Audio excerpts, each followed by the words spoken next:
आप देख रहे हैं सिटी इंडिया न्यूज चैनल, हक की आवाज। आज शाम में आज शाम में 6:30 बजे करीब जामिया नगर में एक सिंबॉलिक कैंडल मार्च निकला था, जिसमें CA/NRC को इस मामले को 1 साल हो गया था और जिन लोगों को डिटेन किया गया था दिल्ली दंगों के नाम पर, उनके सिलसिले में एक सिंबॉलिक मार्च निकला था, जिसमें मेरी वाइफ यानी उमर की मदर सबिया खानम और उसकी सिस्टर सारा फातिमा भी शामिल थी। और लेकिन पुलिस ने उनको वहाँ जामिया नगर में जामिया मिलिया इस्लामिक सामने डिटेन कर लिया। और डिटेन करने के बाद मेरे पास फ़ोन आया था कि वो लोगों को लाजपत नगर थाने में ले जाया जा रहा है। तो हम यहाँ से लाजपत नगर थाना गए तो वहाँ पता चला वहाँ कोई नहीं आया। फिर हम वहाँ से न्यू फ्रेंड्स कॉलोनी थाना आए, वहाँ भी पता चला कोई नहीं आया। तो उसके बाद फिर हम जामिया मिलिया इस्लामिया में आए तो यहाँ पुलिस का बहुत ज़्यादा बंदोबस्त है और आज 15 दिसंबर की मुनासिबत से बहुत सारी पुलिस को वहाँ खड़ा किया गया है। तो वहाँ बात की तो उन्होंने कहा आप SHO से बात कीजिए। तो SHO से बात करने के लिए हम जामिया नगर के थाने में आए।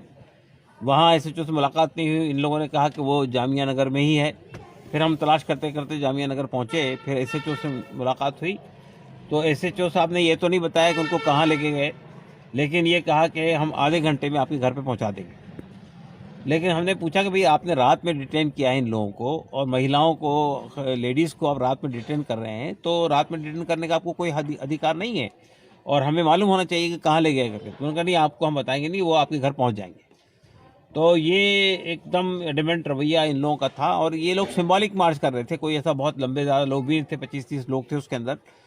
तो ये जो रास्ता इख्तियार किया है पुलिस ने, ये बहुत ही गलत है, असंवैधानिक है, गैर दस्तूरी है। यानी अब सूरत हाल ये हो गई है हिंदुस्तान के अंदर कि अगर आप अपने इख्तलाफ को बताना चाहें तो उसके लिए भी पुलिस जो है इस तरह डिटेन करती है। और फिर उसके साथ साथ ये कि उनको गिरफ़्तार करने के बाद बताती भी नहीं है। उन सब के फ़ोन बंद कर दिए गए जो गिरफ़्तार किए गए हैं, जो जिनको डिटेन किया गया उन सब के फ़ोन बंद है, उनसे बात नहीं हो सकती है, अंदाज़ा नहीं है कहाँ ले जा रहे हैं।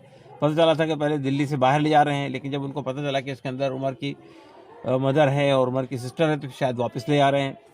लेकिन बहरहाल ये जो पूरा तरीक़ा है दिल्ली पुलिस का, ये बहुत ही गलत है, गैर कानूनी है, असंवैधानिक है। और जो है ये इस तरह से लेडीज़ को रात के समय डिटेन करना और फिर फैमिली को इत्तला किए बगैर उनको उठा के ले जाना और पूछने पे भी बताना नहीं कि कहाँ पे ले आया गया, तो ये बहुत ही गलत तरीक़ा है। और हम इसके ऊपर भी यानी इसकी बहुत तरीक़े से निंदा करते हैं। और ये वाक़यात जो हैं जो मुल्क में हो रहे हैं ये बहुत ही बातें हैं और किसी भी लोकतंत्र के लिए ये बहुत गलत बात है कि साहब आप किसी को भी रात के समय डिटेन कर लें, लेडीज़ को उठा लें, बच्चियों को उठा लें और उसके बाद उनके फैमिली को इत्तला भी नहीं करेंगे कहाँ ले जा रहे हैं, फ़ोन तक छीन लिया जाए, फ़ोन में बात करने का मौका ना दिया जाए। तो ये बिल्कुल गलत तरीके से इख्तियार किया जा रहा है और दिल्ली पुलिस ऐसा लग रहा है कि बिल्कुल बेकाबू हो गई है इस तरह के मामलों में और कोई जो कानूनी तरीक़े हैं उस पर वो खुद अमल नहीं कर रही है।